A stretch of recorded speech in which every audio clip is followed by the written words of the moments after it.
राजस्थान की 7 विधानसभा सीटों पर उपचुनाव होंगे। आपको बता देते हैं कि उपचुनाव होंगे सुबह 7 से लेकर शाम को 6 तक वोटिंग चलेगी। वहां से बात की जाए तो किस यानी 76 के अंदर होने वाले हैं। बात की जाए तो वहां पर सलूबर, 84, झुंझुनू, रामगढ़, खीवसर, दौसा और देवेली उनियार सीटों पर हो रहे हैं।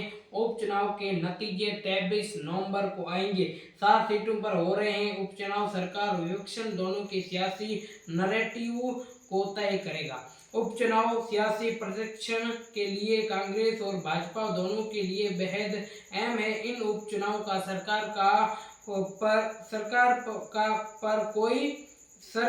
पर कोई खास असर नहीं पड़ेगा, लेकिन नेताओं की सियासी सेहत पर जरूर असर होगा। सीएम भजनलाल शर्मा की सियासी प्रतिष्ठा जुड़ी है। जिन सात सीटों पर उपचुनाव हो रहे हैं उनमें से 2023 के विधानसभा उपचुनाव में भाजपा के पास केवल सलूबर सीटों की थी।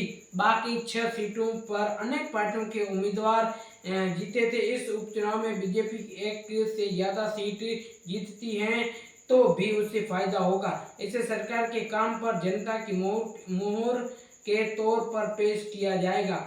अब बात की जाए कि झुंझुनू से कौन उसी के अंदर बीच के अंदर मुकाबला होने जा रहे हैं, तो झुंझुनू सीट पर है। इस सीट पर कांग्रेस उम्मीदवार अमित ओला, भाजपा उम्मीदवार राजेंद्र बाबू और निर्दलीय राजेंद्र सिंह गुड़ा के बीच त्रिकोणीय मुकाबला है। आगे बात की जाए तो यहाँ से दौसा विधानसभा, तो यहाँ पर है कांग्रेस और भाजपा के बीच कड़ा मुकाबला है। भाजपा को भितघात और नाजगढ़ी का खतरा है।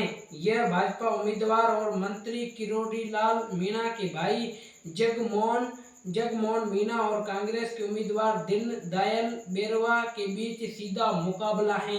आगे बात की जाए रामगढ़ विधानसभा, रामगढ़ के अंदर है कांग्रेस उम्मीदवार दिवंगत विधायक जुबेर खान के बेटे आरण खान और भाजपा उम्मीदवार सुखवत सिंह के बीच कांटे का मुकाबला है। हरियाणा से सटीक इस सीट पर धार्मिक गठबंधन ही रिजल्ट तय करेगी। आगे बात की जाए देवली उनियार विधानसभा की बात की जाए तो वहां से कौन मुकाबले में टक्कर है वो बात करते हैं। तो यहाँ पर इस सीट पर भाजपा से पूर्व विधायक राजेंद्र गुर्जर, कांग्रेस के उम्मीदवार केसी मीणा और निर्दलीय नरेश मीणा के बीच मुकाबला है। कांग्रेस के बागी नरेश मीणा कितने वोट ले पाते हैं वो आगे हम 23 नवंबर को जो भी रिजल्ट आएगा उसी को देखेंगे। अब हम बात करते हैं खीवसर के अंदर विधानसभा कौन वहां से मुकाबले में है।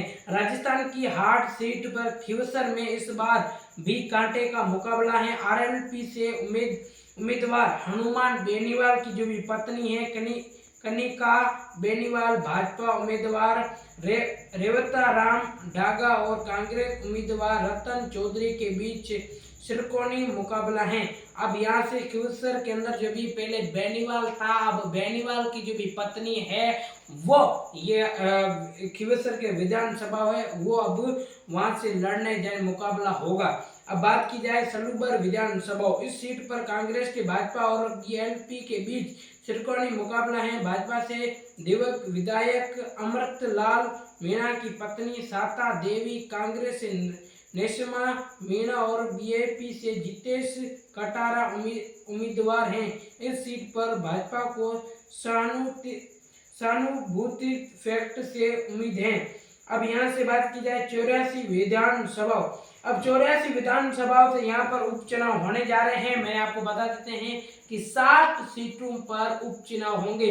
खीवसर के अंदर बेनीवाल जो भी बेनीवाल हनुमान बेनीवाल है उसकी जो भी पत्नी लड़ने वाली है वहां से मुकाबला होने जा रहा है। ये अपडेट आ रही है। अब उपचुनाव जल्द से होने जा रहे हैं बुधवार को और 23 नवंबर को रिजल्ट आने जा रहे हैं। मैं आपका दोस्त असलम खान।